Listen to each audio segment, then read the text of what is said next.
nudity, torture, blasphemy, sexual perversion. Got the sausage, the spam, the bacon. Originally refused for release in Germany, France, and the US, this film was shocking audiences decades before Gaspar Noé shat his first diaper.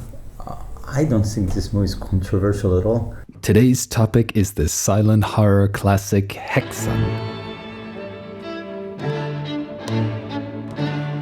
Also released as Witchcraft Through the Ages, this 1922 film gained cult status for a reason. It's wild for its time and still worth a watch today. There are so many bizarre and unique images in this film, plus it feels more inventive than most of the shit I watch today. The film explains and dramatizes theories of witchcraft in the Middle Ages, falling somewhere between historic documentary, gothic horror, and eerie animation. It uses a myriad of visual techniques, stop-motion, puppetry, reversed images, superimposition. You can tell this film was helmed by someone who put a great deal of thought into it. A person Peter Cowie described as an auteur of uncommon imagination and with a pictorial flair far ahead of his time. So who is this guy? The film was written and directed by Benjamin Christensen, and it's generally considered his masterpiece. Christensen studied medicine. Nah, fuck that, changed his mind. He started a singing career. Nah, fuck that, changed his mind again. Acting, maybe? Nah, fuck that, changed his mind again. He became a director.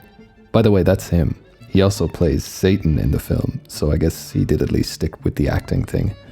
One day, Christensen finds something interesting in a bookshop in Berlin. Maleus Maleficarum, a 15th century book containing whack-job witchcraft theories from a clergyman who decided women were to blame for his sexual frustration. Basically, witch hunting for dummies. Or just witch hunting. He also reads Jules Michelet's La Sorcière and agrees with the contention that witchcraft can be considered a form of rebellion against feudal and ecclesiastical oppression. So Christensen goes on a 2-year bender of witchcraft lore, manuals, books, images, but he isn't looking for an existing literary piece to adapt, which was common at the time. He writes, "In principle, I am against these adaptations. I seek to find the way forward to original films." So yeah, the film industry really hasn't changed much in the last century. Studios wanted existing IP to chuck out at the masses all the way back in 1922. And yet somehow this ballsy Danish lad Benjamin gets a big Swedish studio on board for his outrageous original film. Mind you, they probably didn't know it would cost them almost 2 million Swedish krona, making it the most expensive Scandinavian silent film ever made at the time.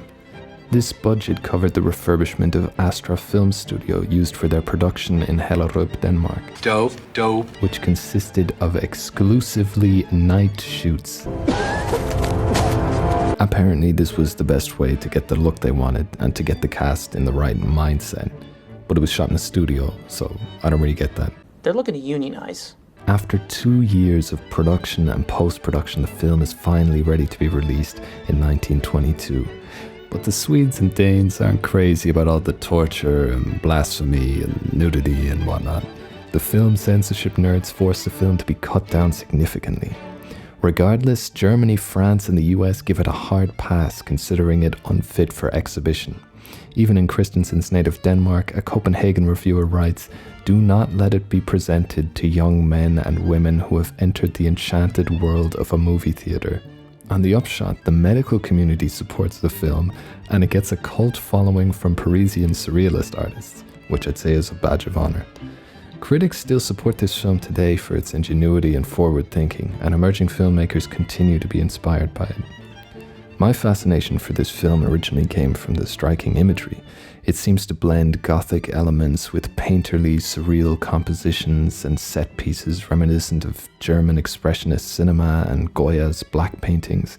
The fact that it uses so many techniques is a reminder that you don't need to paint every frame with the same brush.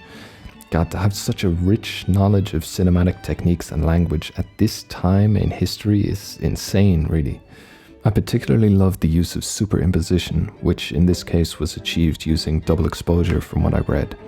So they shot a reel of film and then loaded it into the camera and shot with it again, so that the two scenes they shot were both exposed as one image on the same reel of film. The scenes have such a distinct atmosphere and character that's just really hypnotic. I think this is something that's difficult to achieve regardless of your equipment, medium, or budget. It's something that's hard to pinpoint, to create a scene that makes you feel something or transports you into another world. Not easy. Script, scene, sound, and countless other elements all weave together and play off each other. And like a house of cards, if one element doesn't hold up, the whole thing comes crashing down.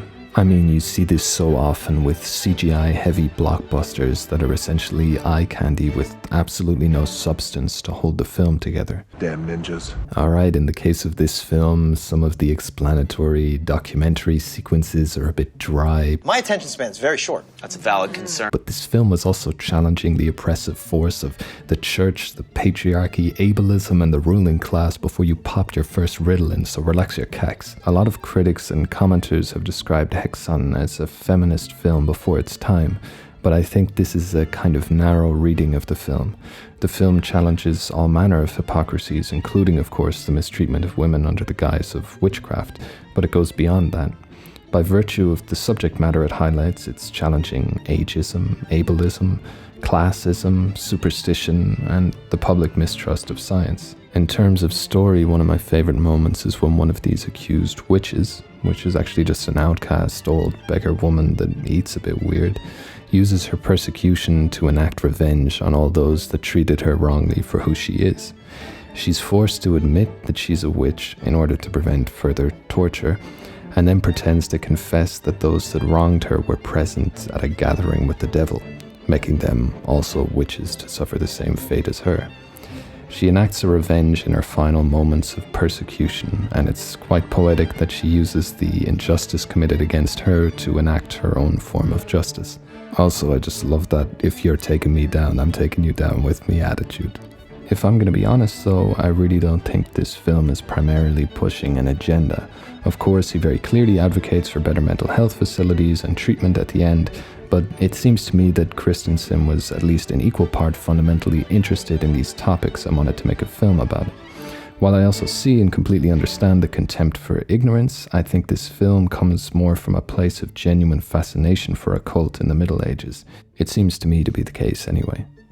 Although in certain scenes, I'm not sure if the exaggerated performances of, say, the demons is a product of its time or intentionally heightened to indicate the humorously exaggerated nature of the beliefs of the Middle Ages. Or people did genuinely find this scary at the time. It was 1922 after all.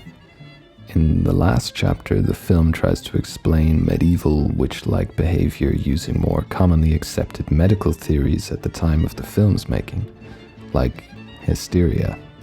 To be clear, hysteria was a frenzy-like emotional state considered a nervous affliction exclusively affecting women. It was also something that this guy loved to yap about, so although it's interesting to see what they believed at the time, it's just more bullshit. Funny to correct bullshit with more bullshit, but yeah. By the way, psychoanalysis wasn't based off of well-structured research, empirical evidence, or statistical analysis. It was just a bunch of old lads giving you their 2 cents on their patients. So don't worry, you probably don't want to secretly bang your parents. Probably. By the way, if you find the right version of the film with a solid soundtrack, you'll forget all about the intermittent title cards. But I'm assuming if you're watching this, that isn't an issue. You can't read, can you? No, I can't bloody read. Speaking of a lack of issues, this bitch is in the public domain, so it's all over the internet.